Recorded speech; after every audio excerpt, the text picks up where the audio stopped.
हम अगले क्वेश्चन के साथ मैं हाजिर हूँ और यह आपके पास जो सवाल है वो भी डी सीरीज़ का है। सी और डी पार्ट है, हम इसे डिस्कस करते हैं। पहले आपके पास लिखा हुआ है 7x plus x square minus 18 is equal to 0।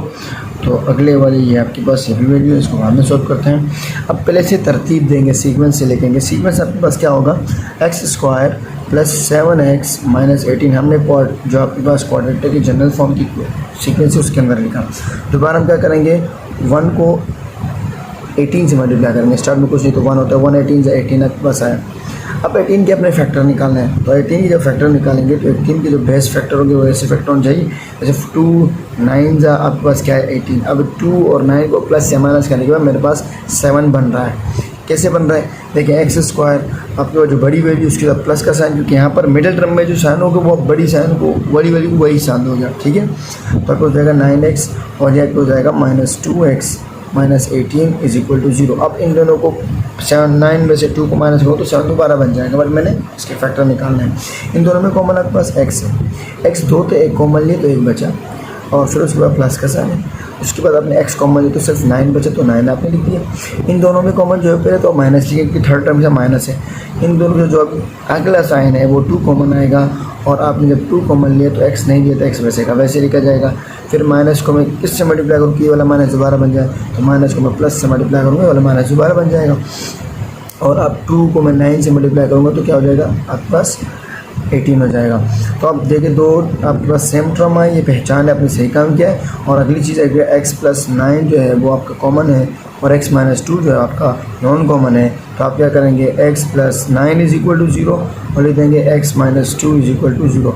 ये प्लस में माइनस हो जाएगा, so x is equal to -9 और ये आपके पास हो जाएगा x इज इक्वल टू 2। तो दो आपके आंसर इस तरीके से आ गए। अब अगला जो इसको सॉल्व करना है, इसको सॉल्व करना भी इतना डिफ़िकल्ट नहीं, पहले तरतीब दोगे आप। -x square minus 3x plus 4 is equal to 0। अब क्योंकि पहली वाली टर्म कभी माइनस में नहीं हो सकती और 0 नहीं हो सकती, मेरी पहली वीडियो के अंदर आप देख लें, आपको मैंने बड़े डिटेल्स समझाया था कि आपके पास क्वाड्रेटिक इक्वेशन किस तरीके से जनरेट होती है और ए स्क्वायर का जिस वैल्यू के ऊपर स्क्वायर होता है उसका किरदार क्या होता है। तो अब देखें ज़रा इसको, फर्स्ट जो आपके पास ये है इसके माइनस है, और जिसके ऊपर स्क्वायर होता है उसके वो वाली वैल्यू माइनस में और 0 नहीं हो सकती। तो अब मैं कॉमन लूँगा माइनस साइन, तो माइनस साइन कॉमन लिया x स्क्वायर हो जाएगा plus 3x minus 4 is equal to 0। अब जब मैं माइनस कॉमन लूँगा तो जो वैल्यू नेगेटिव में थी वो पॉजिटिव में हो गई, जो पॉजिटिव में वो नेगेटिव में हो गई, देख सकते हैं आप, ठीक है। तो माइनस को मैं डिवाइड में भेजूँगा और 0 से जो भी चीज़ डिवाइड होती है 0 हो जाती है। So x square plus 3x minus 4 is equal to 0, right. अब आप दोबारा वही मिडिल टर्म ब्रेक करेंगे जिस तरीके से आप कर रहे हैं। 4 1 4 आपके पास आया, अब 4 1 4 आपके पास आया। अब अगर आप देखें तो अब 1 मल्टीप्लाई बाय 4 करेंगे तो 4 आंसर आ जाएगा आपको दोबारा। तो अब इन दोनों से आपकी वैल्यू बन सकती है, लेकिन एक्स स्क्वायर फिर बड़ी वैल्यू को प्लस का साइन देंगे 4x, और आप दे देंगे छोटी वैल्यू को minus x minus 4 is equal to 0। इन दोनों के अंदर कॉमन देखेंगे, x कॉमन आया, x को x से मल्टीप्लाई किया, एक्स स्क्वायर आपके पास, ठीक है। यानी कि 2x से कॉमन लिया तो एक ही बचेगा, फिर प्लस ये x आप कॉमन ले चुके तो सिर्फ आपके पास 4 बचेगा।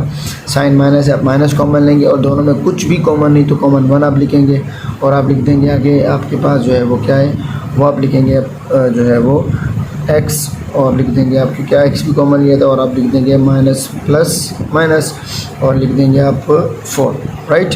सो स्टूडेंट अब दो आपके पास कॉमन आ गए, x प्लस 4 कॉमन है और आपके पास x माइनस 1 कॉमन है इज इक्वल टू 0। अब आप दोनों जो है वो 0 के बराबर लेंगे तो ये हो जाएगा आपके पास x plus 4 is equal to 0, और ये हो जाएगा x minus 1 is equal to 0। 4 वहाँ चला जाएगा, x is equal to minus 4 हो जाएगा, और ये हो जाएगा x इज इक्वल टू 1 हो जाएगा। तो आपके पास दो आंसर इस तरीके से फिर आ गए। अब हम बात करते हैं इसी के अगले पार्ट की बात करते हैं, ठीक है। तो अगले पार्ट की बात करेंगे तो अगला आपके पास पार्ट होगा e और आ होगा आपके पास f। तो e के आपके पास लिखा हुआ x into 3x minus 1 is equal to 2। तो आप पहले क्या करेंगे, पहले आप x को इन दोनों ब्रैकेट से मल्टीप्लाई कर देंगे तो हो जाएगा 3x स्क्वायर, मल्टीप्लाई किया आप x plus minus minus x1 जा x, और 2 या प्लस में वहाँ माइनस में हो जाएगा तो is equal to 0। Quadratic form बन गई। 3 2 जा 6 आपके पास आया। अब 6 के अपने फैक्टर ब्रेक करने हैं, ऐसे ब्रेक करें कि आपके पास आंसर ठीक आए। 2 3 ज़ा 6 आंसर है आपके पास। अब जो इन दोनों को प्लस या माइनस का साइन देंगे हो जाएगा 3x² और बड़ी वैल्यू को आप साइन माइनस का 3x देंगे और छोटी को जो है प्लस का देंगे। इस तरीके से -2 = 0। अब इन दोनों के अंदर आप पहले कॉमन देखिए, इन दोनों के अंदर जो कॉमन है वो आपके पास है 3x कॉमन है, तो 3x आपने कॉमन लिया, तो आपने 3 कॉमन ले चुके थे, x 2 था, आपने 1 कॉमन लिया था तो 1 आपके पास अंदर बचेगा। 3x आपने पूरा कॉमन लिया था, जब पूरा कॉमन लोगे तो आपके पास कुछ नहीं तो 1 बचेगा, राइट। अब आपके पास प्लस है तो प्लस लिख देंगे और दोनों में कॉमन आपने लिया था 2, तो आपके पास आ जाएगा 2 कॉमन लिया तो सिर्फ x बचेगा और यहाँ 2 1 था और प्लस माइनस माइनस और 2 1 ज़ा 2। ठीक है, जाहिर सी बात ये भी बोल सकते हैं कि 2 1 2 था वो भी अपने कॉमन है तो यहाँ पे कुछ नहीं तो 1 बचेगा, ये भी बोल सकते हैं, बट 2 1 ज़ा 2 ये भी आप कर सकते हैं, राइट।